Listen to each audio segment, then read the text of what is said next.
All right, everybody, welcome to our Bible study for this evening. Tonight we'll be going over the Gospel of Matthew, chapter 11.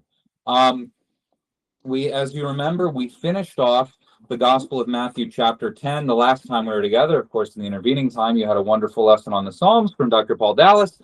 But now we're going to be continuing our discussion of Matthew. And remember what we said about Matthew is that it alternates blocks of teaching and blocks of action.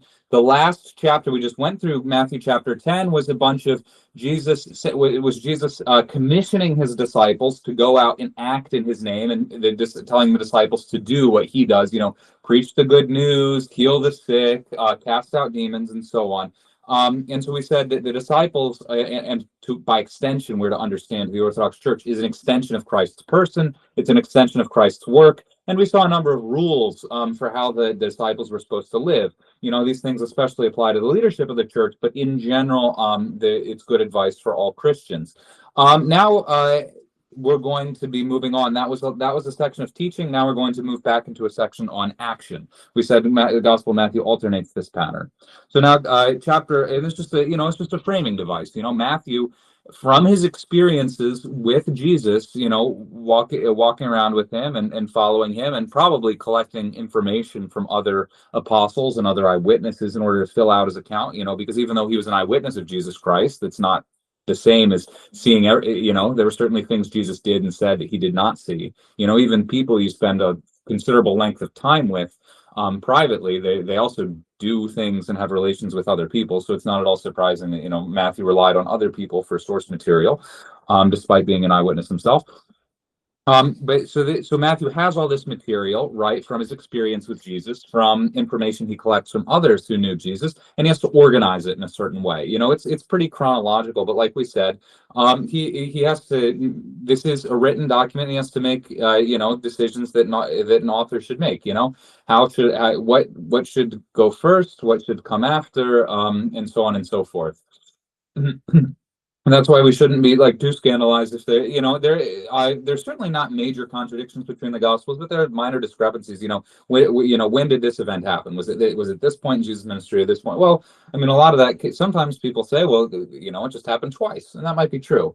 But in other ways, it's just the decision of the Gospel authors how to organize the text they produced, and it's not really anything to lose sleep over. Okay, now it came to pass when Jesus finished commanding his 12 disciples that he departed from there to teach and preach in their cities.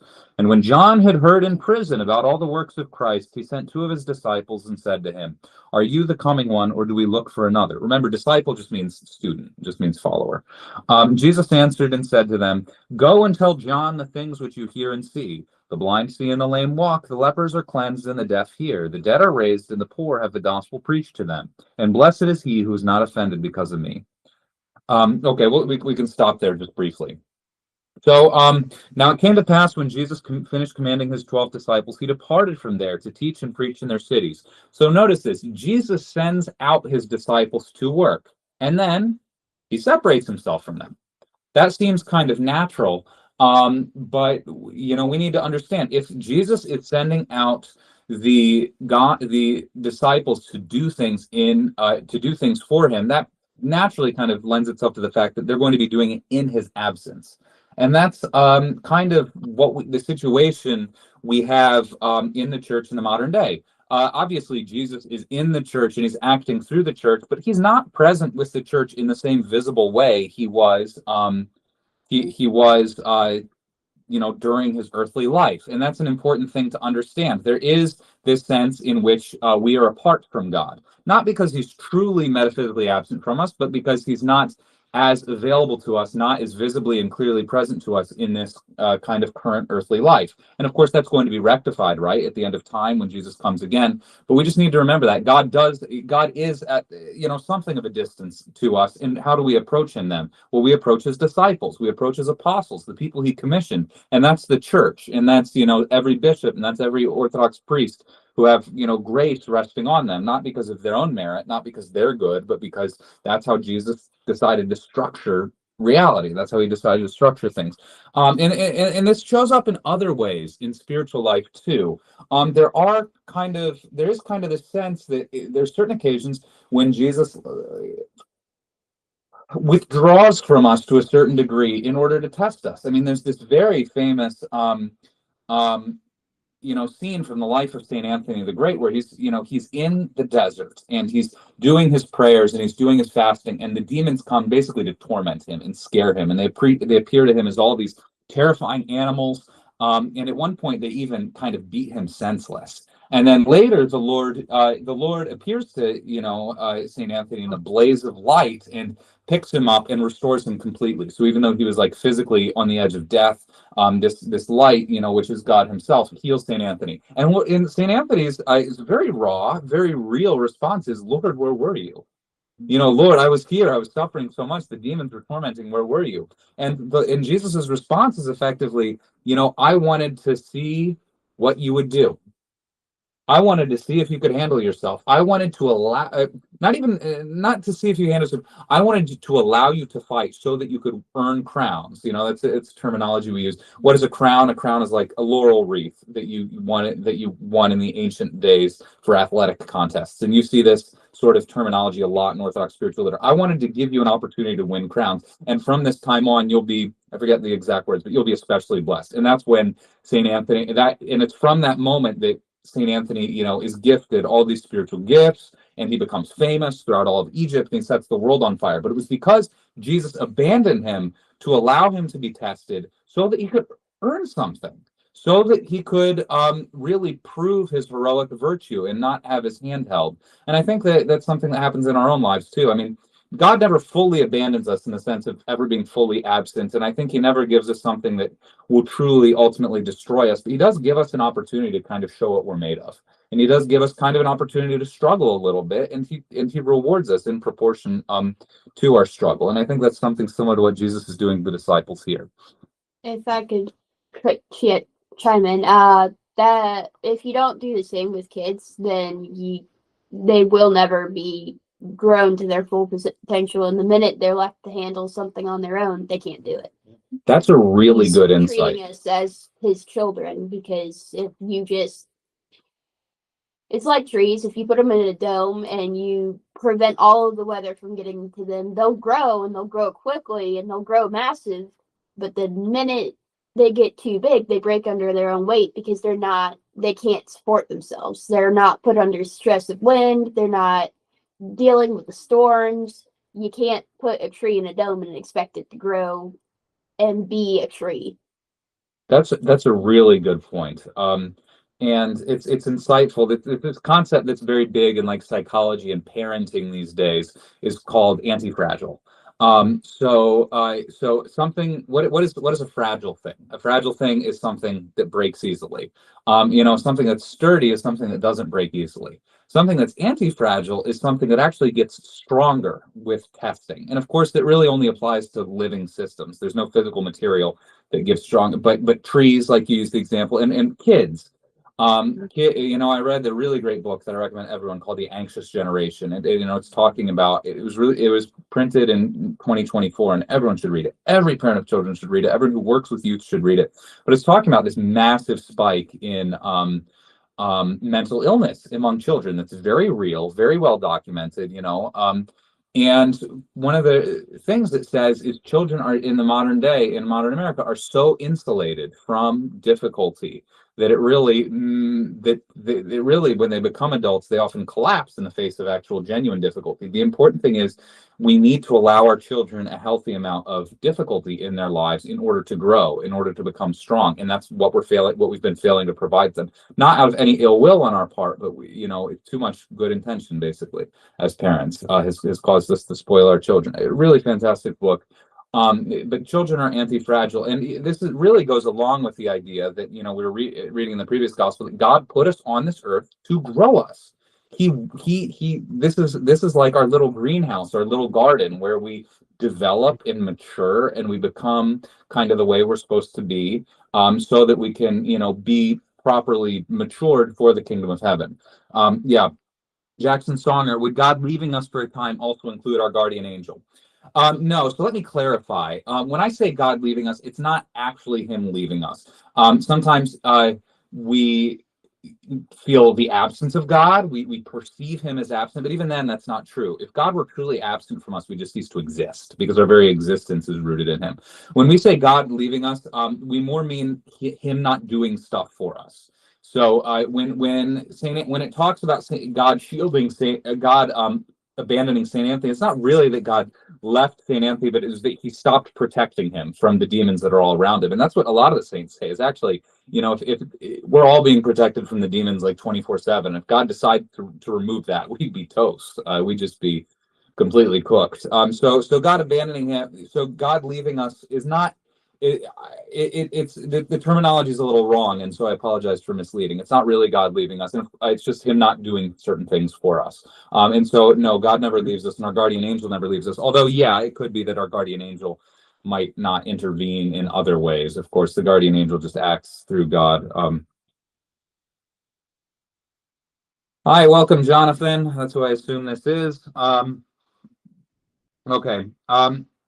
And so God, so Jesus left his disciples to operate on their own, operate on his behalf, and and there's a lot of other sort of passages or parables and stuff that Jesus tells us, is that there is a certain degree, God, like the parable of the talents, when the Lord gives each of his servants, a couple of talents and sees how they invest them. There's a certain sense that God sends us out into the world because he wants to see what we're going to do. Are we going to make the right choices or not? And so that's how God does it with the disciples. And I think that's how God does it with the church. When God, every priest and bishop is made a priest and bishop by God. And to a certain degree, God is leaving me here at Holy Trinity to say, okay, let's see what you do. This is a little petri dish or test tube, and we're going to see how everything plays out. We hope it's for the better. But that is kind of the sense that the disciples were supposed to represent God, but there's a sense that they could have failed. They could have chosen not to obey him properly. And there's priests and bishops, the same thing, and all of us as Christians could fail to properly enact the work of God, and it's kind of up to them. And when John heard in prison about the works of Christ, he sent two of his disciples and said to him, "Are you the coming one, or do we look for another?" Okay, so John the Baptist, remember, he's a prophet and a preacher out in the wilderness, but he's a very popular one. So he's out in the wilderness, kind of away from civilization, just by the Jordan River. But people are coming out to him in droves, in large numbers, to kind of listen to him preach and to be baptized by him. And after a while, I think it's explained later in the gospel, but later in this gospel, but I don't think we've read it so far. The thing that got John in prison is that Herod the Tetrarch, Herod the Jewish ruler of Roman Palestine, or one or Galilee, had gotten his brother divorced and then himself married his brother's former wife. And that was something really forbidden by Jewish law. And Herod's a Jew, remember. And John was very openly condemning that, said, you can't do that. You are an illegitimate ruler because you are not following the Torah. You are not obedient to God's commandments. And of course, anytime you openly malign the rulers, you get yourself in trouble because it's treasonous behavior, quote unquote. Obviously, John was in the right, but it's no surprise that he got in trouble. So John gets thrown in prison, and he's going to be executed soon. So even though Herod is a little bit ambivalent about John the Baptist, Herod's wife, who's kind of the cause of all this trouble, she hates John the Baptist with a burning passion, and she'll eventually get her husband to kill him in prison. And so John, has some sense of this. John, I think, knows it's the end. So John sent him in, and the fathers are unanimous in saying that the reason John sent his disciples to Jesus was not because John didn't know. After all, we learned earlier in this exact same Gospel of Matthew that John saw the theophany. John declared that Jesus is the Christ. John, very openly endorsed Jesus' messiahhood. John is not himself doubting, although he's probably strengthened by the response, but John is not himself doubting that Jesus is the Messiah. Rather, he's kind of trying to pass his disciples on to Jesus. He wants them to go and discover for themselves who Jesus is. so that they can start following him instead. So John is kind of, retiring. He knows his end is coming. He knows it's no longer his responsibility to preach and teach, but he wants to make sure his disciples, are well taken care of. And you can see echoes of this when in Orthodox monasticism, right? You'll have, when a holy abbot or abbess dies, they might entrust the care of their disciples to someone else who they think is worthy. They don't want to just abandon them. Yes. Wasn't there a similar concept to when, like, after Moses dies, would Joshua follow in his footsteps to find out who Jesus is? Absolutely. I mean, that was long before Jesus, but yeah, absolutely. Moses sets up Joshua as his successor, and Joshua is going to be for the people of Israel who Moses was. Absolutely right, and very good analogy, and it's extremely appropriate. Why? Because Joshua is the same name as Jesus. In Greek, there's no difference at all. It's Isus. It's just in English we have this funny habit of translating the same name multiple ways. Like the prime example is there's one name, Jude, Judas, and Judah. In the Bible, they're all the same name. Judas in Greek, Judah in Hebrew, but for some reason we got in English 3 names out of it. Same way we got Joshua and Jesus. That's 2 names out of the one. It's just one name. Yes. Zechariah and Zachary, Jeremiah and Jeremy. Yeah, So yeah. like, You can multiply the examples. English, it has a weird quirk. Someone who's a scholar probably has an explanation for it. I don't know it, but Jesus answered and said to them, "Go and tell John the things which you hear and see. The blind see and the lame walk, the leopards are cleansed and the deaf hear, the dead are raised up and the poor have the gospel preached to them. And blessed is he who is not offended because of me." So this is, I think it mentions it in the Orthodox Study Bible, but it's worth going over that this is a direct quote from the prophecy, or more or less direct quote from the prophecy of Isaiah. Remember, I'm sorry I keep rehashing all the details. I just can't remember who's heard what.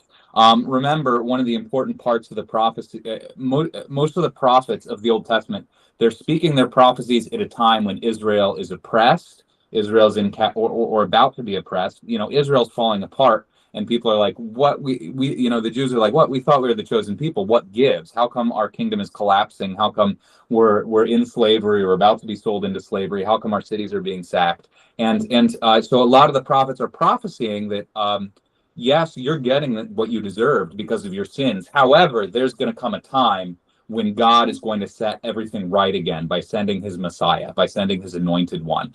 So all the prophets are pointing forward to this future age of redemption, when the Messiah is going to come and set everything right. And so here in Isaiah chapter 61, it might be a different chapter if you don't have the Orthodox Study Bible. That's a difference between the Greek and Hebrew text, or maybe it's the same, I don't know. But in the Orthodox Study Bible, it's Isaiah 61:1.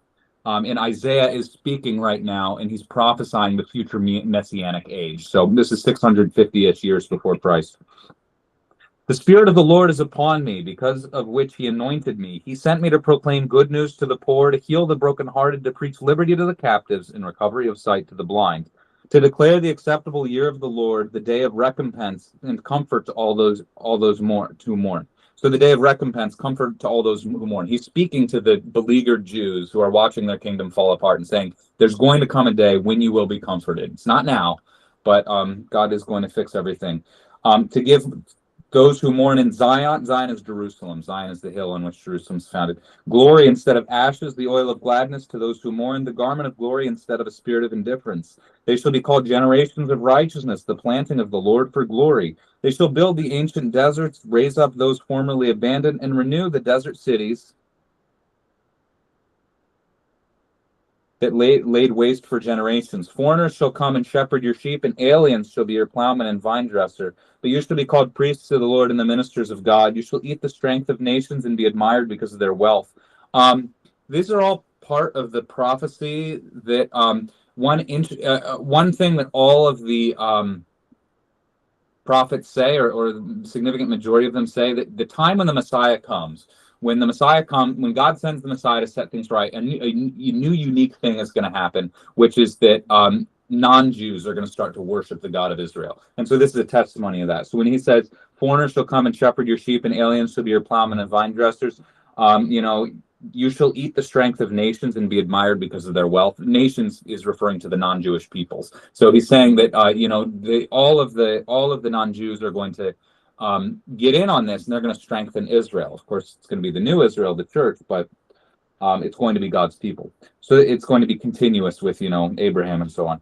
So they shall inherit the land a second time, and eternal gladness shall be on their head. For I am the Lord who loves righteousness and hates robberies of wrongdoing. I will give their labor to the righteous and will make with them an everlasting covenant. Their seed and their offspring shall be known among the Gentiles. All who see them shall know that they are the seed blessed by God, and they shall have exceeding gladness in the Lord. Let my soul rejoice exceedingly in the garment of the Lord, for he clothed me with the garment of salvation and the tunic of gladness. He put a mitre around me like a bridegroom and adorned me with ornaments like a bride. I just wanted to read to this line because that's actually that thing. Like the Lord, let my soul rejoice exceedingly in the Lord, for he clothed me. That's what the priest reads when he's putting on his first priestly garment. So the underneath thing is just a white robe called the sticharion. But he reads that as the earth causes its flower to grow, the garden its seeds, so shall the Lord cause righteousness to rise up in exceeding joy before all the Gentiles. Again, talking about bringing non-Jews into the covenant. Okay. So basically, when Jesus is saying this in the Gospel of Matthew, the blind see and the lame walk, the lepers are cleansed and the deaf hear, the dead are raised and the poor have the gospel preached to them. That he's just quoting Isaiah. He's just saying, hey, this thing that you've read about all of these years, being good Jews that you are, you've heard this, every year in synagogue. This is what's happening before your eyes. The age of the Messiah has come in a real big way. So that's that. Of course, we understand it in a spiritual sense as well as literal. So, he heals the brokenhearted. He gives sight to the blind, absolutely, in a physical sense, but he's also illuminating them. He's teaching them the truth about God, about the world. He's liberating captives. Maybe they're, he's liberating people who are captive to demons, but most importantly, he's going to liberate those people captive in Hades. He's going to liberate people from death. He's going to liberate people enslaved to sin. So always, the actual physical miracles are secondary to the spiritual realities always. But nevertheless, there's a connection there. And blessed is he, and so he's Jesus's character is revealed by what he does. By the way, this also should be something we understand. That these sorts of things are integral to Jesus's mission because they reveal who he is. You know what I mean? I always come back to think of the miracles Jesus didn't do. He didn't fly. He didn't, produce wealth out of nothing. These were all things that would have brought glory to him. This would have gotten the people all riled up. But these would have fundamentally been at odds with his character. He wasn't here to glorify himself. He didn't need people to acknowledge him. He wanted people to acknowledge him as God and to believe in him, but he didn't need it. He wanted to heal people. He wanted to restore people, and that's what things are going to be like in the kingdom of heaven. So Jesus' character is revealed by what he does. And blessed is he who is not offended because of me. And so the fathers tell us that this is Jesus's response to the hidden doubts of the disciples of John when they came to him, because maybe they were unsure. Of course, like we said, this wasn't said for John's sake. He didn't need it, but it probably strengthened him. You know what I mean? Even if you don't need even if you don't need some kind of extra proof or whatever, it certainly always feels good, and it maybe kind of renews your energy, and probably encouraged John while he was in prison to be reminded of these realities. I'd like to add that it's the same as you don't really need your parents when you're upset most of the time as an adult. It doesn't mean that you don't appreciate when they show up for you. That's a really good one. Yeah. Just because you don't need it doesn't mean that comfort's not a very good thing. But it's also, and blessed is he who is not offended because of me. This is something we can take more generally, right, out of its historical context, because our personal reaction to who Jesus is, his identity and his character, that is important, and it's something we all have to sort out for ourselves. Who is Jesus Christ? And he gets reactions. Kind of everyone has an opinion, whether they're conscious of it or not, but everyone has a reaction to Jesus Christ. I was just watching, okay, it's a stupid digression, but I was watching a YouTube clip, and I don't follow celebrities or anything. Like, I'm not interested in that at all, but something came up, I guess, because it had the word Jesus in the title in capital letters. I'm like, okay, whatever. And so it was like, it was a bunch of celebrities sitting on a set for a movie or I don't know what, but they asked them, who would you like to I know exactly what you're talking about. Yeah. I just watched that. Paul Rudd, yeah, it must be going around. So they asked, a bunch of celebrities, who would you most like to have dinner with?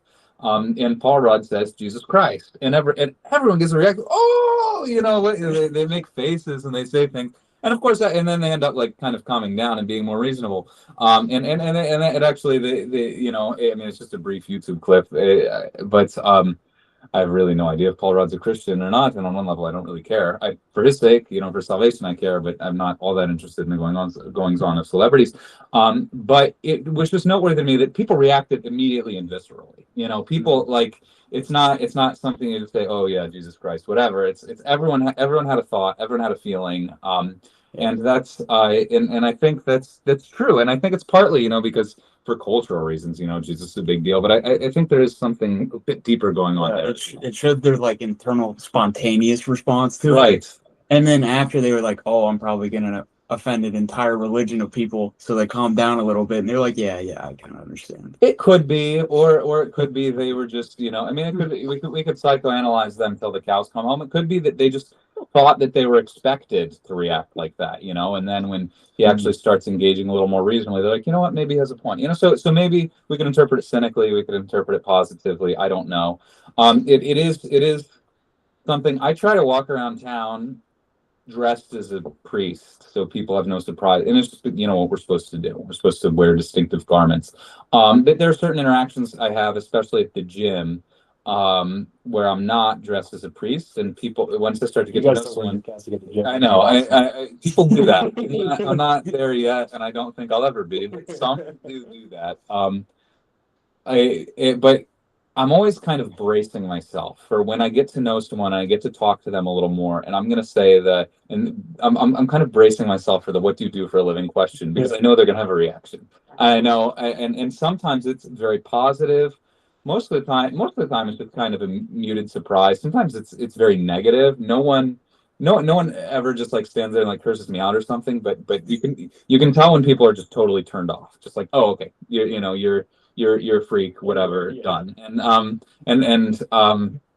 So I'm always bracing myself. But what am I trying to say? I'm just trying to say people have a reaction. Nobody is neutral. Some people it's a positive curiosity. Some people it's a negative curiosity. Sometimes people are happy. Sometimes people are resentful. But very few people just take it neutrally. Very few people are just apathetic about, God, the church, and the this and the that. I'm gonna run into some random estranged Orthodox Christian in the gym. I already have. Yeah, no, I had ran, in the locker room with an Indian Orthodox guy. He used to come to Holy Trinity. I don't remember his story. I don't. But yeah, it was really nice. It was a very pleasant interaction. If you're watching this, John, I hope you come back. But yeah, it's interesting. The only person I actually remember that would actually use religion in a very sarcastic manner and try not to laugh. One of my favorite comedians, Jim Gaffigan's like very creative with his sense of humor and his sarcasm. Jim Gaffigan's very funny, and I believe, if I'm to understand, he's a practicing Catholic. Yeah, he actually did one of his sessions of Beyond the Pale, where he actually talked about Moses, the burning bush, and a lot of people actually got a positive reaction out of it. Yeah, that's good. I mean, certain things I wouldn't say as a priest doesn't mean, I've heard people make, actually I have even heard clergy make jokes, and sometimes inappropriate, sometimes it's lighthearted, and it's friendly. It's very lighthearted. So, but yeah, there are times and places where I think it's appropriate. So as they departed, Jesus began to say to the multitudes concerning John, what did you go out into the wilderness to see? A reed shaken by the wind? But what did you go out to see? A man clothed in soft garments? Indeed, those who wear soft clothing are in kings' houses. But what did you go out to see? A prophet? Yes, I say to you, and more than a prophet, for this is he of whom it was written, behold, I send my messenger before your face, who will prepare your way before you. Assuredly, I say to you, among those born of women, there has not risen one greater than John the Baptist, but he who is least in the kingdom of heaven is greater than he. And from the days of John the Baptist until now, the kingdom of heaven suffers violence, and the violent take it by force. For all the prophets in the law prophesied until John. And if you are willing to receive it, he is Elijah who is to come. He who has ears to hear, let him hear. Okay. Um, so now we're shifting the scene a little bit. Jesus was just talking to John's disciples, and now he's talking to the crowds. As they departed, Jesus begins to say to the multitudes, "What did you have to see? A reed shaken by the wind?" So and some fathers speculate that maybe other people were witnessing this conversation were a little scandalized, like, "Whoa, Saint John the Baptist having doubts," there. And so some people say Jesus is reassuring them about John's steadfastness. Maybe that's not the context. Maybe it's just more generally Jesus talking about them. But anyway, that's one potential way you could read this. Jesus is reassuring everyone that no, John was rock solid. And what is a reed shaken by the wind in this case? It's understood. I mean, what is a reed shaken by the wind? A reed is a very flimsy thing, and it's when the breeze blows through it, it blows all about. And it's a metaphor for an unspiritual man. Your average person, and this is true in all places at all times, your average person just goes with the flow. The average person, responds to social pressures, pursues his or her basic, bodily needs, and that's life for them. And then if public opinion changes, their opinion changes. If and that's true for all of us to a certain degree. We're all kind of infected by this worldly way of going, and so Jesus is saying John is not like that. John did not go by society's expectations. How do we know that? Well, John's in prison for defying society's expectations. John could have very easily just not talked about Herod or talked about him in glowing terms, but John the Baptist, living out in the wilderness, was condemning Herod, saying, "Look, we have an ungodly man in charge of our people. He is openly immoral, and he's setting a terrible example for all of us." Apply that as you will to whatever present political circumstances obtain. But he's saying John was not someone who could be influenced by social trends. But what did you go out to see? A man clothed in soft garments. Now that's interesting. First, what Jesus is talking about John's moral character, and now he's talking about what kind of clothing he wears. What's the relationship here? Of course, we know before John wore a camel hair shirt, which is extremely uncomfortable and prickly. And of course, a lot of monastics in Orthodoxy, adopted that practice of wearing that. Yeah, it covers you. Yeah, it keeps you warm, but it's not a fun garment to wear. And it's part of John's, just general austere lifestyle. He wore a camel hair shirt and he ate locusts and wild honey. So he didn't eat meat, he didn't eat dairy, he didn't eat rich and tasty foods, but he ate things that were kind of gross, and he lived this austere, self-disciplined life. And what's the connection here? Well, someone who wears soft garments, that is to say, that can be applied more generally, someone who lives an easy life. There's a connection between living an easy life and being a reed shaken by the wind. The more kind of worldly you are, the more you are engrossed in comfort, in pleasure, in ordinary, go with the flow life. The more you are likely to kind of be morally weak as well. The more self-indulgent you are, the more lax you get about that stuff. And I think that's one of the biggest problems with modern society is just how comfortable we are. And if I'm guiltier than everyone else here, no doubt. So it's not just me, acting like I'm this big austere ascetic, but the Orthodox Church, and really not just Orthodoxy, but I think spiritual practitioners of all religions at all places and all times have kind of realized that there's a connection between self-indulgence and moral laziness. And that's why, monasticism or something like monasticism pops up, not just in Christianity, but you have Buddhist monks, you have Hindu monks. You even have, Islamic Sufism's a little bit different and can go in that self-indulgent, hedonistic direction. But I think most societies through history, there have always been people who have said, hey, a life of spiritual self-discipline is better than a life of worldly indulgence. So I think this is something that's very real, and it's not just culturally constructed. And so John was characterized by his unwavering morality and his strict ascetic lifestyle. So these things, so the Bible and Jesus is connecting these things very much. If you want to be morally strong, if you want to be spiritually strong, then you also have to connect it to this life of discipline. These two things go together tightly. And this is why we fast. That's one of the biggest turnoffs to people about orthodoxy. It's like, what? You mean I have to fast every Wednesday and every Friday? No meat and no dairy? People are not used to showing any kind, like modern Americans are not used to showing any kind of restraint at all when it comes to eating. And I think, previously we didn't even eat meat every day, but now because it's so available, it's like you can't even think about giving it up like once a week or twice a week. God help us.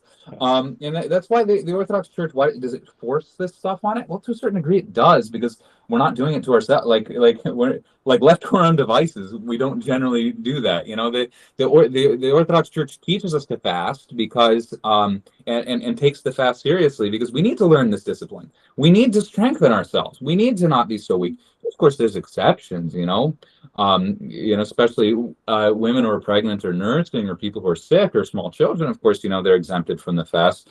But in general, fasting has to be a normative practice. If what is written in the gospel right here is true, then fasting has to be part of Christianity. It has to be. There's no negotiations. That's why I see it's such a problem that Catholicism is more or less abandoned fasting, at least on any kind of structured basis.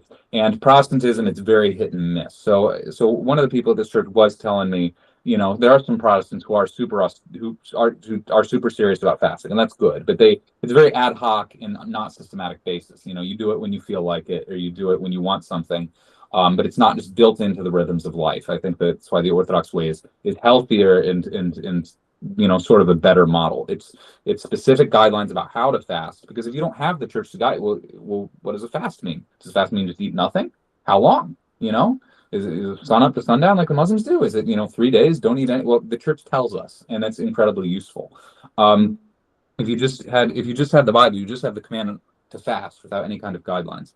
But what did you go out to see? Sorry, where am I going? Oh yeah, and one big characteristic, so Orthodox monasticism is the practice of this lifestyle. If you become an Orthodox monk or nun, you're just living as Saint John the Baptist for your whole life.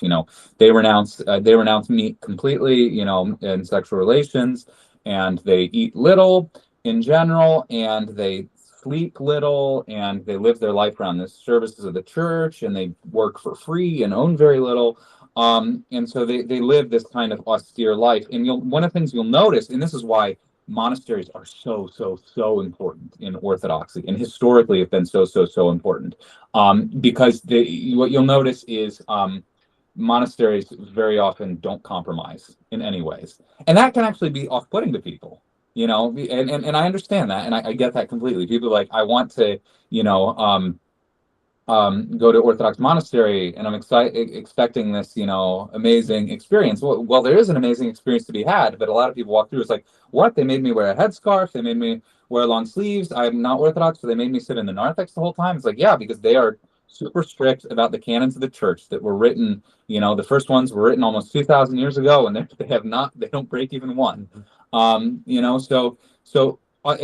There's this connection between the ascetic, disciplined lifestyle and just refusal to compromise in any respect. But that's been so important in the history of Orthodoxy, because there are many times when the mainstream church went astray, and it was actually the monks and nuns who brought them back into line. So the Arian controversy in the 3rd century, when a lot of the mainstream Orthodox Church was taken in by the heresy of Arianism, it was actually St. Anthony and his monks who came out of the desert at the bidding of St. Athanasius to kind of bring people, say, hey, wait a minute, we can't compromise. We can't adopt this fancy new ideology. It's wrong, and it destroys our faith. Iconoclasm, same thing. The emperor was destroying all the images, and the bishops, were willing to go along with it, because the ones, who didn't, ended up in jail or killed or something. But it was the monks in the monasteries and the nuns too played a big role, saying, no, images are part of our faith, and we're not going to bend, and this is what we received, handed down. So it's so important. You wonder,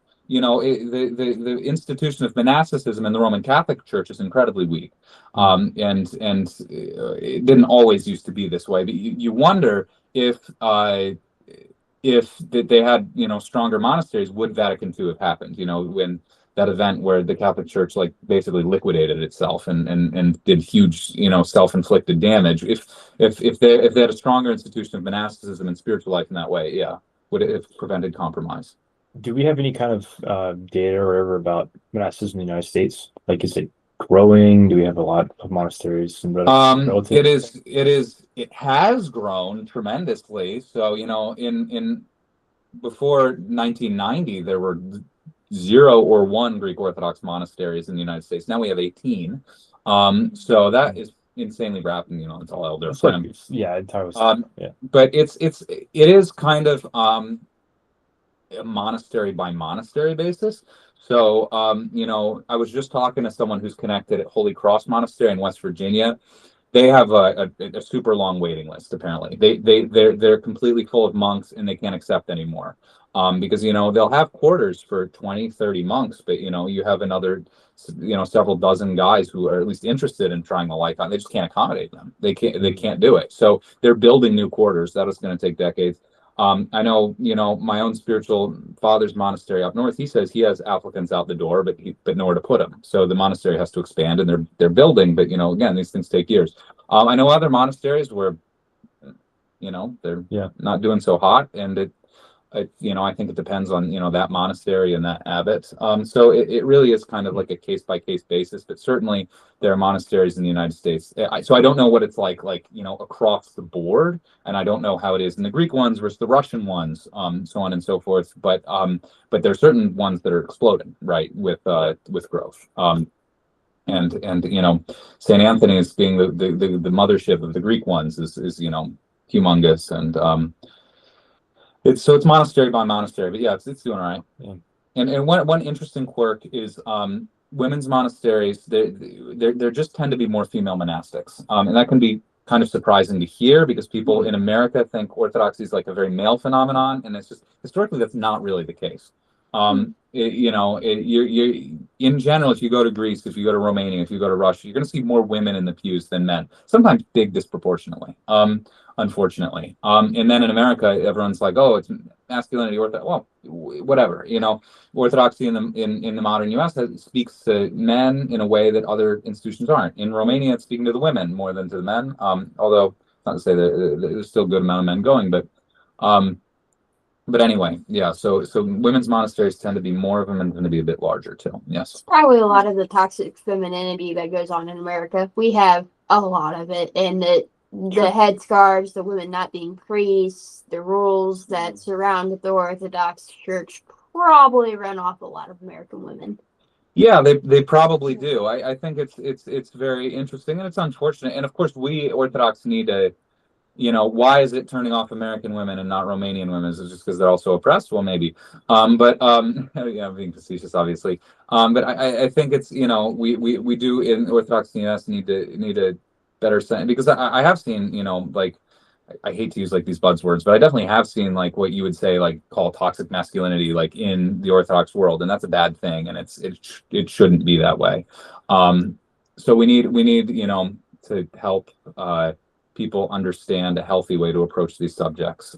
Yes. Probably also doesn't help that a lot of people are finding Orthodoxy through the internet, where it's just crazy. Where it's just crazy, and people on the internet are crazy, and people just revolve everything around their own desires. Yes.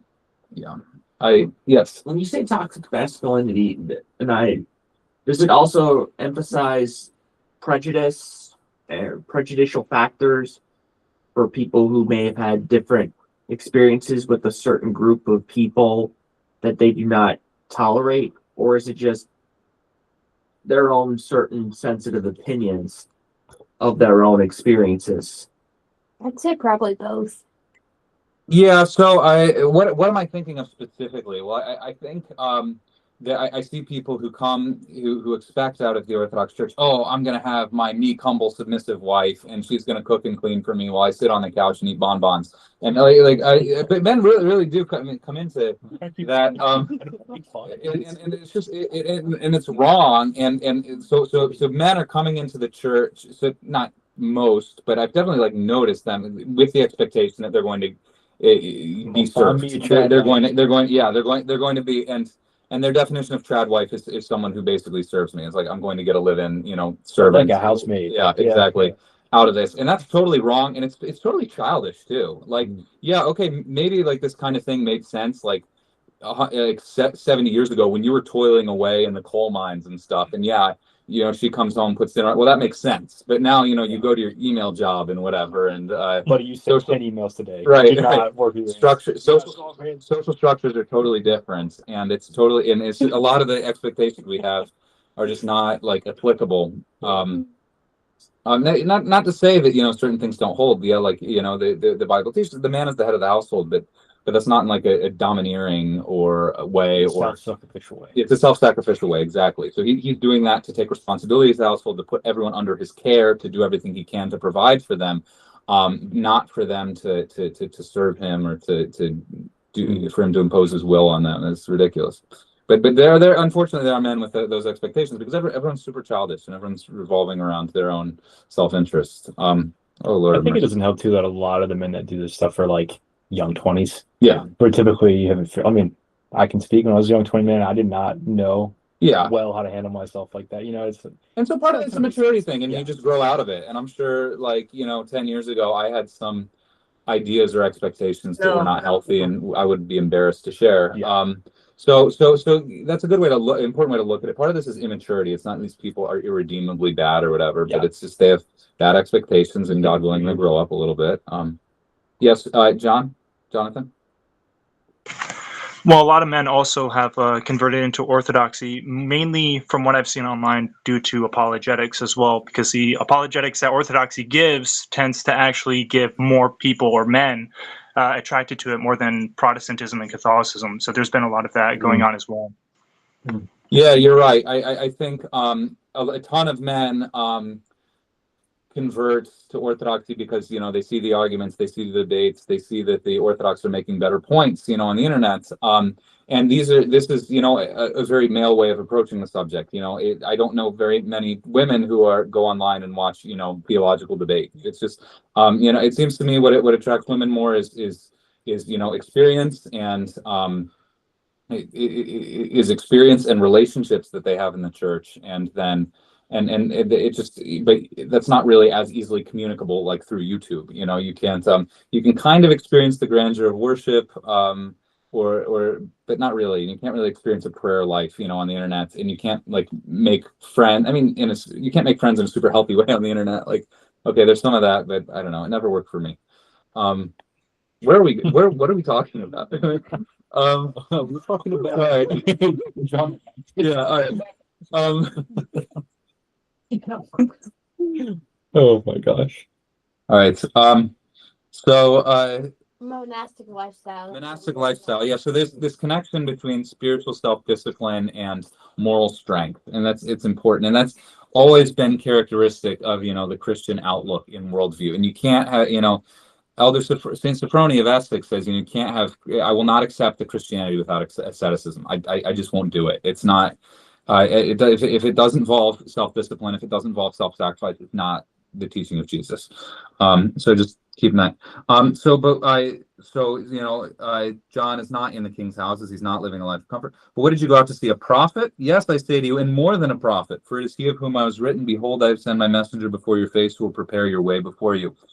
So what does it mean that John is a prophet and more than a prophet? Well, a prophet, as we said, in the more strict sense, is someone who lived before the time of Christ, who spoke on behalf of God, who gave messages on behalf of God. And most of what the prophets did, or a lot of what the prophets did, was point towards the future coming of Christ. So Isaiah talked about Christ, Malachi talked about Christ, Ezekiel and Jeremiah, so on and so forth. They talked about the Messiah who was to come. Why is John more than a prophet? Because he is the one. Because he saw the Christ. Yeah. He didn't just predict his coming, but he even baptized him with his own hands. So he has this like privileged place among the prophets. He's the last prophet in the strict sense. Now there are other prophets that come after John. There are people with the gift of prophecy who come after John the Baptist. So Saint Porphyrius being the great example. People, many testimonies of people said that he would accurately predict future events and so on and so forth. He had the gift of prophecy. So he was a prophet in that more loose sense, but in a strict sense, the prophets ended with John the Baptist. There was no prophet in terms of someone who predicted the coming of the Messiah after John the Baptist, because there was no more need for them. And John, and notice how he connects John being a prophet more than a prophet with his not being a reed shaken, with his not wearing soft garments. John's austerity is a mark of his authenticity, right? St. John the Baptist wouldn't be living, if someone's like a fraud in a religious sense, then they're using their status as a guru or whatever to get nice cars or to get women or to get fame and glory. St. John, sleeping on the ground and wearing a camel shirt and eating locusts, you can tell he's not in it for the money. You can tell he's not in it for people can be deluded like that and be in it for the pride and be in it for the fame. That's, true. But in general, austerity is a mark of authenticity. He's probably okay. Maybe maybe you could imagine a scenario where he's faking, but he's probably not faking it. If he's really willing to put himself through all that, it's at least a sign that he's the real deal. So there's a connection between authenticity and how much we're actually willing to sacrifice and suffer. Behold, I send my messenger before your face, who will prepare your way before you. So this is a quote from the book of the prophecy of Malachi. Malachi was another prophet called one of the minor prophets, because the prophets in the Old Testament, they're divided into major prophets and the minor prophets. And the major prophets are just the ones who had longer books, and the minor prophets had shorter books. It's not that one was more important than the other. So Malachi is a minor prophet because he's got this short little book, this cute little book that's only 3 chapters long. Unlike Isaiah's, which runs into the 60s of chapters. So this is Malachi 3:1, 1056 in Orthodox Study Bible, if you want to see it, but you don't need to. Behold, I send my messenger, and he will prepare the way before me. And the Lord whom you seek will suddenly come into his temple, even the messenger of the covenant whom you desire. Behold, he is coming, says the Lord Almighty. But who can endure the day of his coming, and who can withstand his appearance? For he enters like a refiner's fire, and as soap in one's wash. So this is talking about the coming of the Messiah, and talking about, there's a messenger that's going to precede the coming of the Messiah. And then when the Messiah comes himself, interesting. And the Lord whom you seek will suddenly come into his temple. People, the expectation, a literal reading of that is the Jewish people are expecting God's glory cloud to come down onto his temple, right? When Solomon built the first temple, God's shining glory cloud came down and filled the temple with his presence, and everyone was amazed. This prophecy seems to be talking about that. However, it's very noteworthy when the second temple was built, that didn't happen. And the people wept because God's glory cloud did not come down. And so, but the Lord did come into his temple. When? When Jesus went into the temple. When Jesus went into the temple and cast out the money changers and basically condemned the temple. And said, made the new temple in a sense, which is his body, which is the church.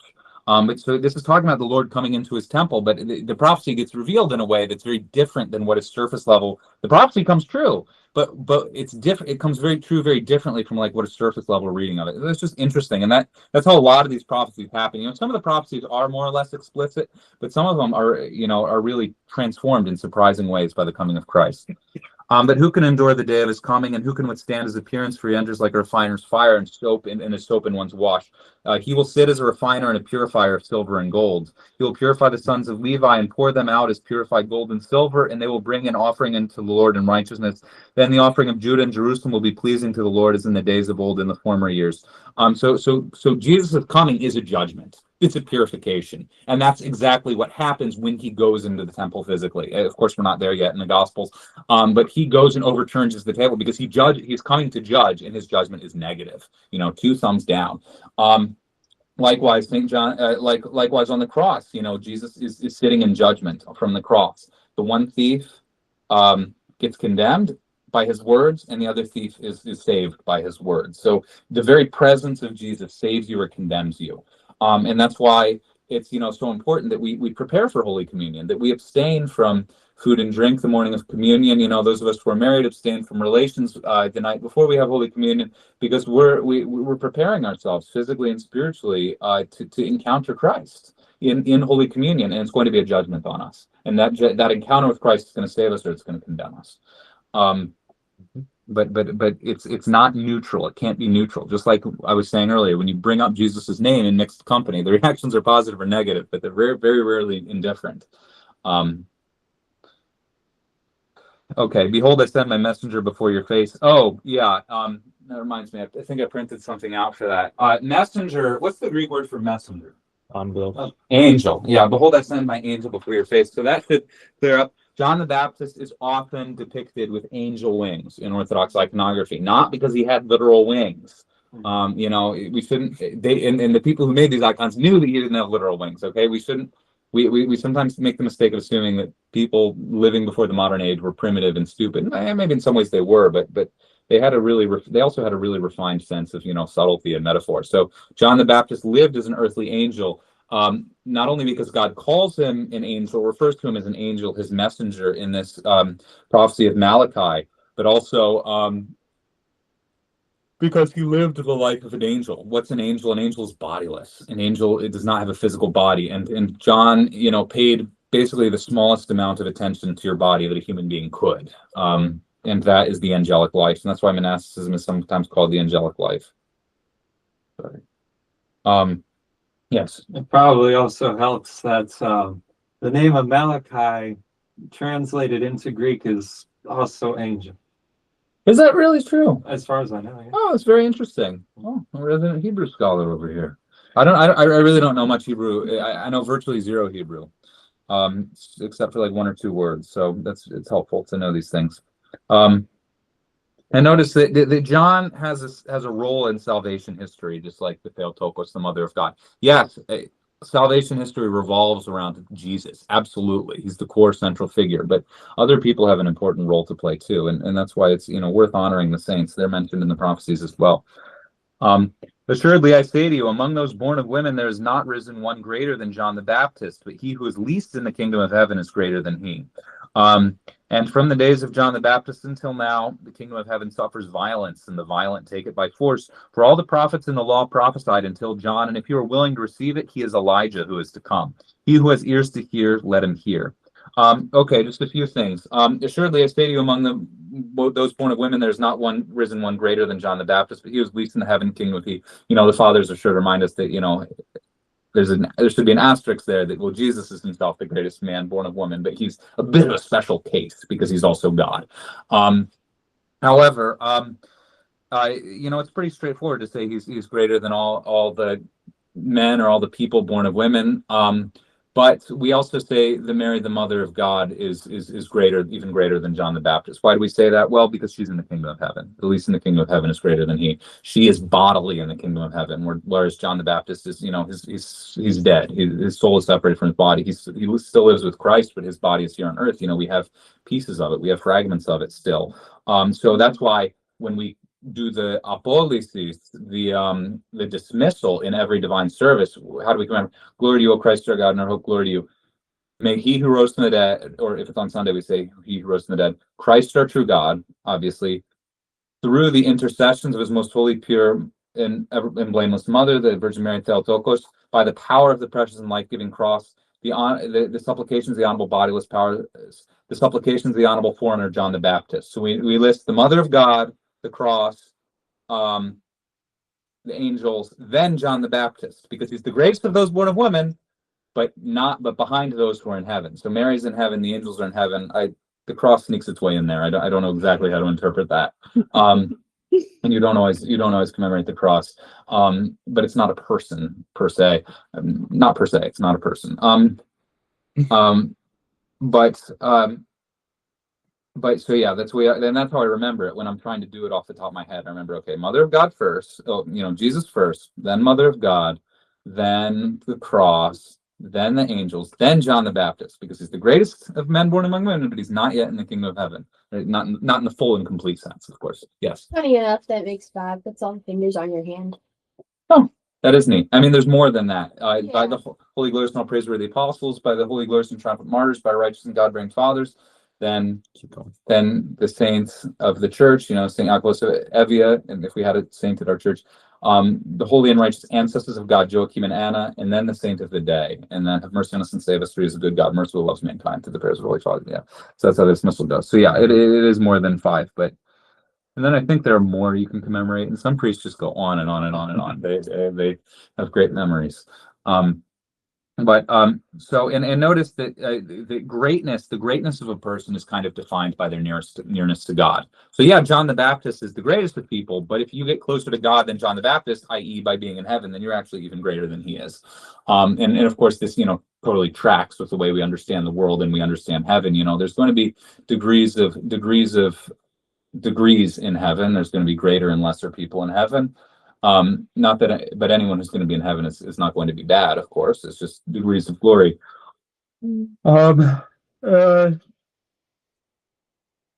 Yeah, greatness is nearness to God from the days of John the Baptist until now. The kingdom of heaven suffers violence, and the violent take it by force. And that's one of the strangest passages in the gospel. What does that mean? What is it? To say it suffers violence in this case means endures violence. Violence happens to it, and the violent take it by force. What does it mean to, he's talking about like storming a city. He's talking about laying siege and capturing it. What does it mean? Well, this is referring to asceticism / monasticism. This is violence against oneself and one's passions, one's desires. So there's a sense someone is, there's a terminology in Orthodoxy. Oh, he's a violent monk. Oh, she's a violent nun. That means that they have extreme strictness with themselves, that they really have powerful self-discipline and powerful control over their bodies. So this whole section from verses 7 to 15, I mean, this is like a little treatise. This is an ideal of Christian asceticism. It's laying out John the Baptist as the archetypal monk or nun. He is someone who is steadfast because of his self-discipline. He is someone who seizes the kingdom of heaven by force because of the violence he does against himself. So again, I'm just telling you that this ascetic ideal is at the heart of the gospel. So Protestants who say, oh, well, where's monks or nuns? I don't read those in my Bible. Well, it's like, well, then what do you do with this? You just skip over this part. I mean, this is what is Jesus talking about here? Well, he's talking about a life of austerity, of sacrifice, of discipline that's best idealized by monastic life. And of course, celibacy is not directly mentioned, but it's a related issue. And we keep in mind that John was a celibate virgin, Jesus was a celibate virgin. There is kind of, and Paul was a celibate virgin, the Mother of God was a celibate virgin. Like this ideal is very out there. Of course, it's not the only way to be a Christian. Obviously, I'm a married man. Most people here are married and intend to be married, but and it's a great and beautiful thing. And if you're willing to receive it, he is Elijah who is to come. Remember, Elijah didn't die. Elijah is one of the two people that I can at least remember in the Old Testament who did not die, but was rather taken into heaven and assumed directly into heaven. So there's this prophecy again at the end of the prophecy of Malachi, chapter 3, verse 22. Behold, I will send you Elijah before the coming of the great and glorious day of the Lord. Well, that's pretty direct. There's the expectation that and he will turn the heart of the father to his son and a man's heart to his neighbor, lest I come and strike the earth completely. Be in remembrance of the law of Moses, my servant, as I commanded him with all its statutes and judgment at Horeb in Israel. Now, this is really interesting, right? And he will turn the heart of a father to his son and a man's heart to his neighbor, lest I come and strike the earth completely. So there's this interesting idea. We already said the coming of Christ is a judgment. Like when Jesus Christ appears, when you encounter him, it's a judgment, and you'll either be judged positively or negatively. But we also have this sense that people throughout the Bible, people can be saved not by their own merit, but also by the merit of somebody, not just by their own merit, but by the merit of some righteous person in their proximity, right? God famously bargained with Abraham. Abraham bargained God down, so if he could find 5 or 10 righteous people in the city of Sodom, then he would spare the whole city, right? So it's because of well, actually, it didn't work out because they couldn't even find that many. There's just Lot and his family, but so Sodom got destroyed. But there's the sense that if God's presence would destroy everything if there weren't at least a couple righteous people, and that's and so that's what this is saying. If John didn't prepare the way and didn't cause some people to repent, then when Jesus came, it would just have been game over. It would have been, So just keep in mind, there's always this pattern of repentance has to happen before God comes into the picture. Otherwise, his presence will be a consuming fire. Otherwise, his presence will be destructive. So God, sent these things as a mercy to us so that we would be able to encounter him appropriately. So if John didn't come, why, God, because you can say, well, why did John need to come before Um, why did John need to come before Jesus? Well, this is why. Because if there were no repenting people on earth, then Jesus's presence would have only been destructive. But for the sake of a few people who repented, but why does it say John is Elijah? I mean, isn't that strange? John is not Elijah. They're different people.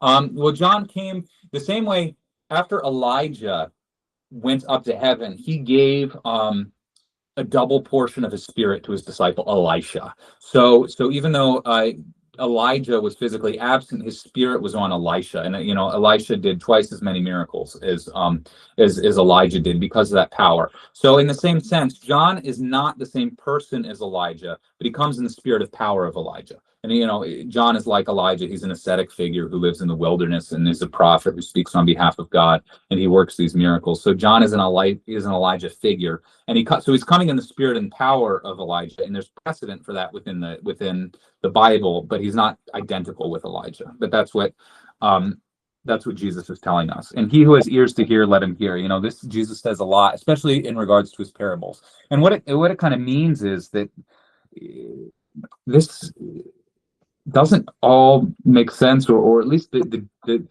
true meaning of this is not on the surface level. You need to be attuned properly to be able to receive it, to hear it, to understand it. And that's and so it's not just a matter of having all the facts and evidence, but it's a matter of our hearts being attuned properly, that will be able to reveal the message, that God will be able to reveal things to us. So be aware of that. Be aware of that. Father, I have to leave, but I want to wish you all a Merry Christmas. Merry Christmas, Elaine. God bless you. Yes. Yeah, I'll let Thank you guys go. I'll close out the recording, but yeah. Lord, now let your servant depart in peace according to your word. For my eyes have seen your salvation, which you have prepared in the presence of all people, light of revelation of the Gentiles and glory for your people Israel. Amen. God bless you all. I'll end the recording now, and then anyone who wants to hang around can hang around.